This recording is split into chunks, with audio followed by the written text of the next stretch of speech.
ये प्रिया भी ना, इसको जब पता है घर का सारा काम इसी को करना है, पता नहीं कहाँ चली जाती है। बस इसको दिन भर पढ़ने के लिए कह दो। अरे ये पढ़ाई की, मैं तो सोच रही हूँ जल्दी से इसकी शादी करा दूँ, बस इस घर से चली जाए और मुझे फुर्सत मिले। अरे मेरे सास ससुर तो चले गए, लेकिन इसको छोड़ गए। अरे इसकी जिम्मेदारी तो मेरे ऊपर डाल गए। अब मैं अपना परिवार देखूँ कि इसको संभालूँ। बस जल्दी से कोई लड़का देख के इसकी शादी कर देती हूँ।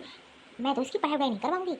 और रही ये सोच रही है कि मैं नौकरी करूँगी, जाए अपने ससुराल, वहाँ जाए पढ़ाई करे चाहे नौकरी करे। या अरे कहाँ हो भाभी? वो क्या है ना, मेरा एग्ज़ाम आने वाला है, बस उसी की तैयारी कर रही थी। कोई काम था क्या, आप बता दो। अरे तेरा एग्ज़ाम जाए फाड़ में, और तू घर का काम करने यहाँ तुझे मैंने रखा है कि तू अपना एग्ज़ाम देगी और ये पढ़ाई वढ़ाई अब छोड़ दे, सपने छोड़ दे कि तू सरकारी नौकरी करेगी। तेरे लिए जल्दी से कोई लड़का देख के तेरे हाथ पीले करके तुझे दूसरे घर भेज दूँ। अब तेरे माँ बाप तो ये बोझ मेरे ऊपर डाल गए, अब ये जिम्मेदारी तो निभा दूँ। पर भाभी मेरी अभी उम्र ही क्या है, मैं तो अभी 18 साल की हूँ। मैं तो सोच रही हूँ मैं पढ़ लिख के अच्छी नौकरी कर लूँ। भाभी अभी मेरी शादी ना कराइए ना, आप जो कहोगी मैं वो करूँगी, पूरा घर का काम करूँगी और रिया की देखभाल भी करूँगी। मैं कभी किसी चीज़ के लिए आपको परेशान नहीं करूँगी। अरे क्या बात हो रही है? अरे क्या बात होगी?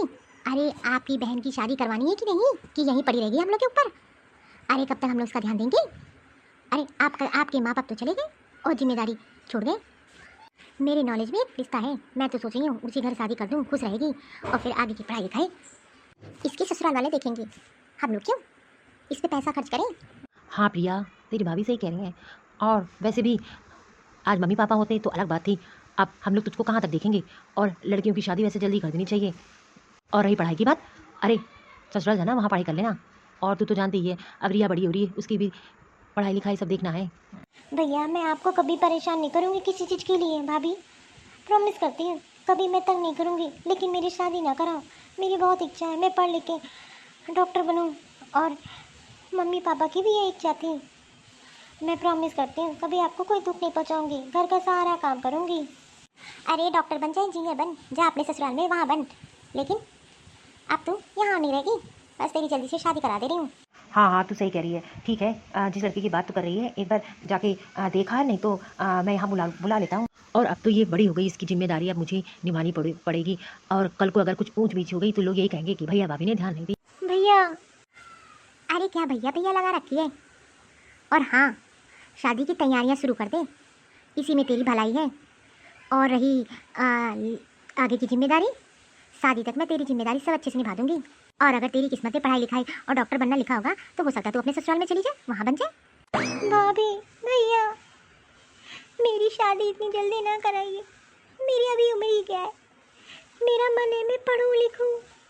अरे मुझे पता है मम्मी पापा तो बचपन में चले गए थे और आपने मुझे इस घर में रखा। मैंने आज तक कभी किसी चीज़ के लिए जिद नहीं की, जो आप लोग खाने के लिए देते हो, जो आप लोग पहनने के लिए देते हो, कभी मैंने अपनी इच्छा नहीं रखी। शायद मेरी किस्मत में पढ़ाई लिखी ही नहीं है। अब मुझे भाभी के आते मजबूरी होना पड़ेगा। अब तो भैया भी कह रहे हैं ठीक है, आगे मेरी किस्मत। अब मैंने अपनी किस्मत भगवान के भरोसे रख दी है, भगवान जो चाहेंगे वो करेंगे। अब भाभी को मैं तो रोक ही नहीं पाऊंगी, उन्होंने जो ठान लिया वो करके रहेंगी। क्या करूं, शादी के लिए हाँ ही बोल देती हूँ। भाभी भाभी, अरे क्या है, अब क्या काम है, क्यों बुला रही है? जब तक तू शादी के लिए हाँ नहीं बोलेगी तब तक मैं तुझसे बात नहीं करूँगी। और हाँ, मैं तुझे इस घर में रहने भी नहीं दूंगी। अगर रहना है तो शादी तुझे करनी ही पड़ेगी। भाभी मैं शादी के लिए तैयार हूँ, आप जहाँ बोलोगी मैं शादी कर लूँगी। अरे प्रिया तू सही बोल रही है। हाँ भाभी शायद आप सही कह रही हो सकता है मेरी शादी के बाद मेरा पति मुझे पढ़ा दे। और आप एक काम करो, जहाँ आपने बात करके रखी ना, आप उनको हाँ बोल दो। अरे मुझे तो पता ही था, मैंने तो पहले ही हाँ बोल दी है। और उनको तुम पसंद हो, मैंने फ़ोटो तो सब भेज दी है। अरे वो तो बस तू मान नहीं रही थी, देखना तू बहुत खुश रहेगी उस घर में जाके, बहुत पैसे वाले लोग हैं। अरे मैं तेरा बुरा थोड़ी ना चाहती हूँ, मैं तेरी भाभी हूँ। अब देखना, माँ बाप तो है नहीं, तो अब भाभी भी तो माँ के समान होती है। अब तेरी जिम्मेदारी तो मुझे उठाई है तो निभानी तो पड़ेगा ही। बस मैं तो तेरी भलाई चाह रही हूँ कि तेरी भी गृहस्थी बच जाए और तू भी अपने ससुराल चली जाए, हंसी खुशी रहे। चलो अच्छा है तुम मान गई, अब मैं तेरे भैया को बता देती हूँ। अरे सबसे पहले मैं उनसे बात कर लेती हूँ और जल्दी से ही मैं शादी का मुहूर्त निकाल लेती थी। मैं तो सोच रही थी कि 1-2 महीने में ही कर देती हूँ तेरी शादी और सारी तैयारियां मैं कर लूँगी। ठीक है भाभी, आप उनसे बात करके हाँ बोल दो। चलो अच्छा हुआ जो ये मान गई प्रिया। अब जल्दी से मैं अपने मैं के फ़ोन में लाती हूँ और मम्मी को बता देती हूँ जो उन्होंने रिश्ता बताया है। एक काम करती हूँ, मम्मी ने तो मुझे नंबर दे दिया है, मैं खुद ही उनसे डायरेक्ट बात कर लेती हूँ। हेलो बहन जी नमस्ते, मैं सीमा बोल रही हूँ। अरे प्रिया की भाभी। अरे नमस्ते नमस्ते। अरे मैं तो आपका इंतज़ार ही कर रही थी। अरे क्या हुआ, आपने बताया नहीं? क्या प्रिया को मेरा बेटा पसंद नहीं आया? अरे नहीं नहीं, ऐसी कोई बात नहीं है। अब आप तो जानती हैं ना, लड़कियां शर्माती हैं। और लेकिन हाँ, प्रिया को तो बहुत पसंद है रमेश और उसने बोला है मैं शादी के लिए तैयार हूँ। लेकिन बहन जी, हमारे आपके बीच की बात किसी को पता ना चले। मैं नहीं चाहती कि प्रिया को पता चले और शादी के बाद हो सकता है सब अच्छा ही हो जाए। और आपके पास तो पैसे हैं, किसी चीज़ की कमी नहीं है। और जब लड़के की बीवी आती है ना, तो हो सकता है लड़के की किस्मत ही चमक जाए और आपका बेटा भी सही हो जाए। तो ठीक है, आप एक काम करिए, पंडित जी से मुहूर्त निकाल के, बस मैं तो सोच रही थी कि इधर ही शादी कर देते हैं। आप मुझे कल बता दीजिएगा कि कब की डेट निकल रही है शादी की। ठीक है नमस्ते। चलो अच्छा हुआ जो प्रिया शादी के लिए मान गई। अरे इनको बता देती हूँ कि सब कुछ हाँ हो गया है। अरे सुनिए ना, वो क्या है ना, प्रिया का रिश्ता पक्का हो गया और तो और डेट भी निकल आई। बस डेट इधर की निकली है, ये 10 दिन के अंदर ही शादी हो जाएगी। अरे इतनी जल्दी? लेकिन तैयारियां कैसे करेंगे? और प्रिया के लिए भी तो सब सामान वामान लेना है। अरे उसकी टेंशन आप मत लीजिए, वो सब मेरे ऊपर छोड़ दीजिए, वो सब हो जाएगा। और वैसे भी दहेज तो वो लोग कुछ नहीं लेंगे, अमीर वैसे भी है इतने, और उनके पास किसी चीज़ की कमी थोड़ी ना है। बस उनको अच्छी लड़की चाहिए अपने बेटे के लिए। चलो अच्छी बात है, बस जल्दी से प्रिया अपने ससुराल चली जाए और हमारी जिम्मेदारी खत्म हो जाए। चलो अच्छा हुआ तुमने बढ़िया रिश्ता देख लिया, बस वो खुश रहे अपने ससुराल में और हमें भी तो अपना परिवार देखना है। और फिर अब रिया भी तो बड़ी हो रही है। हाँ हाँ, इसीलिए तो अब वो तो जिद कर रही थी कि मैं पढ़ूंगी और डॉक्टर बनूंगी। अब आप ही बताइए कब तक उसकी जिम्मेदारी का बोझ हम लोग सर पे उठाएंगे। अच्छा तो शादी की तैयारियां शुरू कर देते हैं। एकदम सही बोला। अरे उसकी जिम्मेदारी कौन उठाएगा इस घर में अब? अरे हम लोग को भी तो अपना परिवार देखना है। और ये तो अच्छा हुआ कि वो लोग दहेज नहीं ले रहे हैं और जो पैसा प्रिया के नाम जमा था अब वो हम लोग के काम आ जाएगा। और थोड़ी मोड़ी जिम्मेदारी तो हम लोग निभाएंगे ही। नहीं तो मैं घबरा ही रहा था कि पढ़ेगी लिखेगी उसमें सारा पैसा लग जाएगा और फिर आगे चल के अगर अच्छी शादी करेंगे तो कम से कम 50 लाख की जरूरत होती। अरे हाँ इसीलिए तो, और घर भी बड़ा है और पता है उनके पास किसी की कमी नहीं है। अरे उनको तो बस लड़की चाहिए अच्छी, तो हमने सोचा क्यों नहीं मेरी ननद का ही घर बच जाए, उनकी तो कोई डिमांड भी नहीं है। अमन जी, अमन जी, मेरी शादी के तो 15 दिन हो गए, अमन जी तो नौकरी भी नहीं जाते हैं। अरे जब से शादी हुई है तब से देख रही हूँ, ये तो थके हुए बीमार से लगते हैं। कहीं जाते हैं बाहर से आते हैं तुरंत आराम करने लगते हैं। अमन जी, अमन जी उठिए, मैं आपके लिए चाय लेकर आई हूँ। हाँ क्या है प्रिया, थोड़ा आराम करने दो मुझे, थोड़ी देर बाद चाय पी लूँगा। अभी मैं तुमको बुलाऊँगा तब तुम ले आना। वो क्या है ना, थोड़े चक्कर से आ रहे हैं तो मैं सोच रहा हूँ 1-2 घंटे और आराम कर लूँ, फिर तुम चाय ला के दे देना और इस रूम की लाइट बंद कर दो। चलो ठीक है, तब तक मैं और काम कर लेती हूँ, इनको आराम करने देती हूँ और थोड़ी देर बाद आऊँगी तब इनको चाय बना के दे दूँगी। भाभी आज मैं सोच रही थी कि आज पनीर की सब्ज़ी बना देती हूँ और मीठे में खीर बना देती हूँ। वो क्या है ना, अमन जी को बहुत पसंद है। जब मेरी पहली रसोई थी ना तो मैंने बनाया था तो उनको बहुत पसंद आया था। चलो अच्छा है कि तुम अपनी जिम्मेदारी खुद समझने लगो। और तो और एक काम करो, पनीर के साथ में एक दाल बना दो और मेरे लिए गाजर का हलवा जरूर बना देना, मुझे बहुत पसंद है। और वैसे भी अब तुम्हें इस घर के सारे काम करने पड़ेंगे, झाड़ू पोछा बर्तन खाना, और मैंने तो काम वाली हटा ही दी। अब तुम हो तो घर संभाल ही लोगी, तुम्हारे पास काम ही क्या है, देवर जी तो किसी लायक ही नहीं है। कम से कम तुम ही इस घर की बहू बनकर आई हो तो जिम्मेदारियाँ निभा लो। ये भाभी ऐसा क्यों बोल रही हैं कि अमन जी किसी लायक नहीं है? आखिर बात क्या है? सब मुझसे कुछ ना कुछ तो छुपा रहे हैं। मम्मी जी भी मुझसे कुछ छुपा रही हैं। मैं जिससे आई हूँ 15 दिन हो गया है मुझे, लेकिन अमन जी मुझे कुछ सही नहीं लगते। ऐसा लगता है कि वो कुछ बीमार सी हो, और तो और वो नौकरी पे भी नहीं जाते हैं। अरे इतने दिन छुट्टी कौन लेता है? अरे प्रिया तुम किचन में? जी मम्मी जी आपको कुछ चाहिए क्या? अरे आज काम वाली नहीं आई और तुम किचन में क्या कर रही हो? अभी तो तुम्हारी शादी हुई है, इतना सारा काम तुम अकेले क्यों कर रही हो? ये काजल नहीं दिखाई दे रही है? वो क्या है ना मम्मी जी, मैंने सोचा कि अमन जी आराम कर रहे हैं तो मैं उनके लिए पनीर की सब्ज़ी बना देती हूँ, उन्हें बहुत पसंद है, और खीर तो वही मैं बना रही थी। अरे तुम क्यों अकेले किचन संभाली हो? अरे काजल को भी तुम्हारी हेल्प करानी चाहिए, और काम वाली नहीं आई? मैं पूछती हूँ उससे, अभी मैं पूछ के आती हूँ उससे। इतना सारा काम तुम्हारे अकेले जिम्मे डाल दिया उसने। अरे इतना तो सोचना चाहिए उसे कि तेरी हेल्प करा दे, अभी नई नहीं है तू। काजल, काजल क्या हुआ, क्यों बुलाए जा रही है किधर से? अरे और वैसे भी प्रिया है ना, जो काम है आपका उससे बता दो। अरे तू ये कैसी बात कर रही है?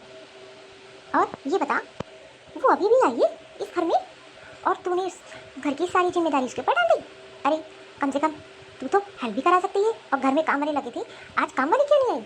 और इतनी सारी जिम्मेदारी तुमने काजल के ऊपर डाल दी। अरे उसे अभी क्या पता, अभी बेचारी को 15-20 दिन हुए हैं शादी करके इस घर में आए हुए, और तूने पूरा बोझा उस पर डाल दिया। अरे धीरे धीरे अभी वो सब कुछ संभाल लेती, लेकिन नहीं, तुझसे रहा नहीं गया। अरे कम से कम इसकी मदद ही करा देती। और ये बता, आज काम वाली नहीं आई? वो क्या है ना, मैंने ही मना कर दिया, अब घर में काम वाली नहीं आएगी, क्योंकि अब प्रिया आ गई है, अब वो घर का सारा काम संभालेगी। और वैसे भी अब उसके पास काम ही क्या है, पति तो उसका बिस्तर पे पड़ा रहता है। और ऐसा भी नहीं है कि चलो पति ऑफिस जा रहा हो, उसके लिए खाना बनाना और उसकी चिंता करना। अरे वो तो बिस्तर पे पड़ा रहता है, सोता रहता है दिन भर, और इसके पास काम ही क्या है, तो इससे अच्छा घर के काम ही करे। और मैंने जो किया ठीक ही किया, अब घर का सारा काम यही करेगी, अब इसको इस घर में तो रहना ही है। अरे तुझे क्या बोली जा रही है? अरे तुझे कुछ अकल है कि नहीं? और फालतू की बातें कम बोल, जितना मैं बोल रही हूँ सिर्फ उसका जवाब दे। अब फालतू की बातों का जवाब देने तुझे कोई जरूरत नहीं है। काजल भाभी आप ये क्या कह रही हो? मम्मी जी काजल भाभी क्या कह रही हैं? और मुझे भी नहीं समझ में आ रहा है, जब से मैं शादी करके इस घर में आई हूँ तब से देख रही हूँ कि ये तो इस तरह से उठते ही नहीं है और नौकरी पे भी नहीं जाते हैं। मुझे तो लगा था कि इन्होंने छुट्टियाँ ले रखी हैं, लेकिन अरे छुट्टी इतने दिन की थोड़ी ना ली जाती है। आखिर बात क्या है, मुझसे क्या छुपाया जा रहा है? हे भगवान, ये बहू इसको कुछ ना बता दे, नहीं तो इसको सब पता चल जाएगा और फिर मेरे बेटे की किस्ती खराब हो जाएगी। अरे तू भी ना बहू, प्रिया जा अपना काम कर, इसको बोलने दे। अरे ये तो कभी सीधे मुँह बात ही नहीं करती है, इसकी बातों में मत आ। नहीं नहीं, कोई बात जरूर है। भाभी आप बताइए क्या बात है, मुझसे कौन सी बात छुपाई जा रही है? मैं जब से आई हूँ तब से देख रही हूँ कि कोई ऐसी बात है जो मुझसे छुपाई जा रही है। अब आप बताइए। अब बता के क्या फ़ायदा, अब तो तुम जाल में फंसी गई। और वैसे भी शादी के बाद तो लड़कियां ससुराल की रहती है, अब तो तू तो मैं की भी नहीं रही। और रही तेरे पति की बात, बस कुछ दिन का मेहमान है। मेहमान? आखिर बात क्या है? मम्मी जी आप मुझे सच्चाई बता रही है कि नहीं? आपको मैंने माँ माना है, कम से कम आप तो मुझे झूठ मत बोलिए। आखिरकार सच्चाई क्या है? काजल बहू तू ये क्या कर रही है? अरे अभी अभी तो आई है और तू ये क्या करने जा रही है? वो क्या है ना प्रिया कि तुम इतनी भोली इतनी सीधी, अब मैं तुझको बता ही देती हूँ। आखिरकार तूने जिससे शादी की है ना, वो तो बस कुछ दिन का मेहमान है, उसको तो ब्लड कैंसर है। और वैसे भी और देखो ना, तुम्हारे घर वाले ने भी तुमसे सारी बात छुपाई, तुम्हारे भैया ने, तुम्हारे भाभी ने। अरे मुझे तो लगा था तुम्हें तो पता होगा। आखिरकार यही होता है, घर में अगर माँ बाप नहीं होते हैं तो भैया भाभी लोग यही करते हैं। और तुम्हारा रिश्ता ऐसी जगह कर दिया जहाँ शादी तो हो गई, लेकिन पति बस कुछ दिन का मेहमान है।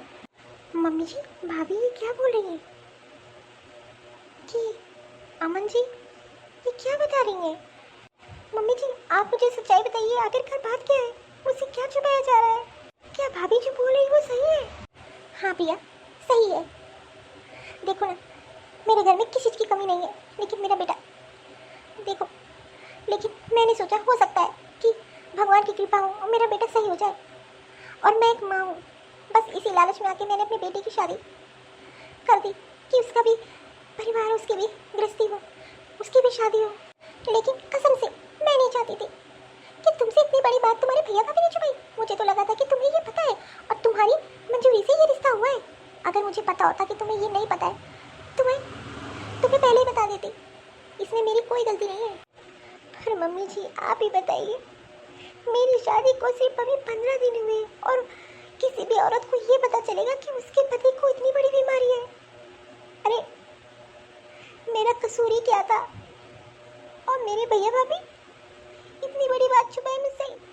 अरे मैंने तो कभी उनसे कुछ नहीं मांगा, यहाँ तक कि उन्होंने जो कहा मैंने वो किया, लेकिन मेरी जिंदगी बर्बाद कर दी उन्होंने।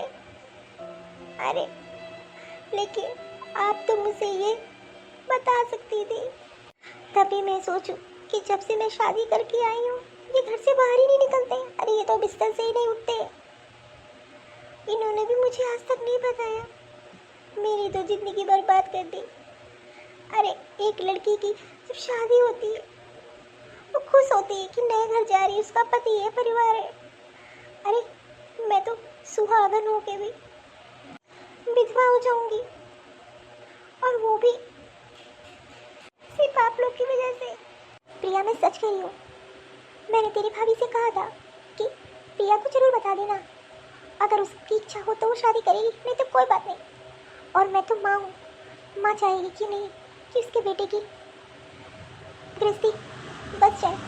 और मुझे लगा कि शायद मेरा बेटा भी ठीक हो जाए, हो सकता है इसका इलाज नहीं है, लेकिन कभी कभी भगवान का भी चमत्कार हो जाता है। लेकिन मम्मी जी, आप शायद भूल रही हो कि आपका बेटा अब सही नहीं होगा। और हाँ, इतनी बड़ी बीमारी, अरे आप लोग ने तो प्रिया को बेवकूफ़ बना दिया, और तो और, अरे इसीलिए तो फ्री में शादी हुई है, ना दहेज दिया गया। ऊपर से तेरे भैया भाभी ने तो 20 लाख रुपए मांगे, और मम्मी जी ने 20 लाख रुपए दिया उनको, तब ये शादी हुई है। इतना बड़ा झूठ मेरे साथ, मेरे अपनों ने मुझे धोखा दिया और इतनी बड़ी बात छुपाई। अरे मेरा काम था तुझको बताना, और वैसे भी एक ना एक दिन तो तुझे ये बात पता ही चलती, तो मैंने सोचा आज नहीं चाहे कल, तो इसीलिए मैंने तुझे बता दिया। और मम्मी जी, आप कब तक छुपा के रखती है अपनी बेटी की सच्चाई? वैसे भी प्रिया के सामने एक ना एक दिन तो आनी ही थी, तो क्यों ना आज ही, इसीलिए मैंने बताया। और इसमें बुरा मानने वाली बात क्या है? बस कर प्रिया बहू, बस कर। अरे तू इसकी देवरानी है, तुझे इसका साथ देना चाहिए, और तूने, अरे अभी क्या बताने की जरूरत थी तुझे? मैं बता देती, लेकिन इस तरीके से तू बता रही है। अरे तुझे शर्म नहीं आती? ऐसा कहती है, वो तेरा देवर है। मम्मी जी, इसमें इतना चुनने वाली बात क्या है? वैसे भी मैंने तो सिर्फ सच्चाई बताई है, अब आप देख लो आपको करना क्या है। बेचारी की जिंदगी बर्बाद कर दी। अरे मैं तो मना ही कर रही थी, लेकिन मेरी तो कोई नहीं सुना। मम्मी जी, आपको मैंने माँ जैसा माना, मेरे माँ बाप नहीं है, लेकिन मुझे लगा मुझे एक अच्छा परिवार मिल गया, एक अच्छा पति मिल गया, लेकिन पति, अरे इतनी बड़ी बात मुझसे छुपाई गई। अब आप ही बताओ, जिस औरत को ये पता चलेगा कि उसका पति इतना बीमार है और जिंदगी मौत से लड़ रहा है, उस पर क्या बीतेगी? मेरी तो पूरी जिंदगी ही खराब कर दी। प्रिया बहू, मैं सही बोल रही हूँ। मुझे अगर पता होता ना कि तुझसे इतनी बड़ी बात छुपाई जा रही है, तो मैं शादी ना करती। और रही मेरी बेटे की शादी, हाँ मुझे पता है कि मेरा बेटा, भगवान पता नहीं किस बात की सज़ा दे रहा है। अरे इतनी बड़ी बीमारी उसको दे दी, लेकिन मुझे ऐसा लग रहा है कि मेरा बेटा सही हो जाएगा, इसीलिए मैंने उसकी शादी कराई। और जब से तुम उसकी ज़िंदगी में आई हो ना, देखो थोड़ा बहुत तो खुश रहने लगा है, नहीं तो दिन भर उदास और ना किसी से बात करना। प्रिया मुझे माफ़ कर दो, मैं कभी नहीं तेरा बुरा सोचती हूँ।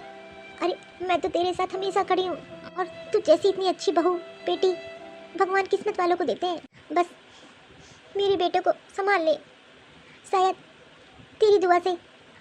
अरे एक औरत चाहे तो भगवान से क्या नहीं दुआ कर सकती, हो सकता है कि मेरा बेटा भी सही हो जाए। प्रिया, प्रिया, लेकिन मम्मी जी आप ही बताइए, इतनी बड़ी बात अगर किसी को अचानक से पता चलेगी तो उसके दिल पे क्या बीतेगी? अरे मैं तो टूट गई हूँ, शायद मेरी किस्मत में मुझे यही लिखा था।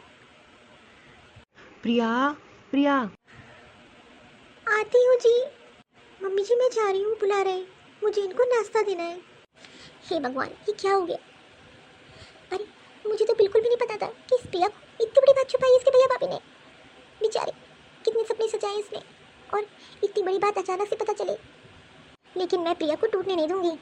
भले उसकी माँ नहीं है, लेकिन मैं हमेशा उसकी माँ बन के उसका साथ दूंगी, कभी भी उसका साथ नहीं छोड़ूंगी। दोस्तों, अगर आपको इसका सेकंड पार्ट देखना है ना, तो इस स्टोरी को पूरा देखना होगा। और हाँ, चैनल को लाइक और सब्सक्राइब जरूर करिएगा, और बताइएगा कि ये स्टोरी आपको कैसी लगी।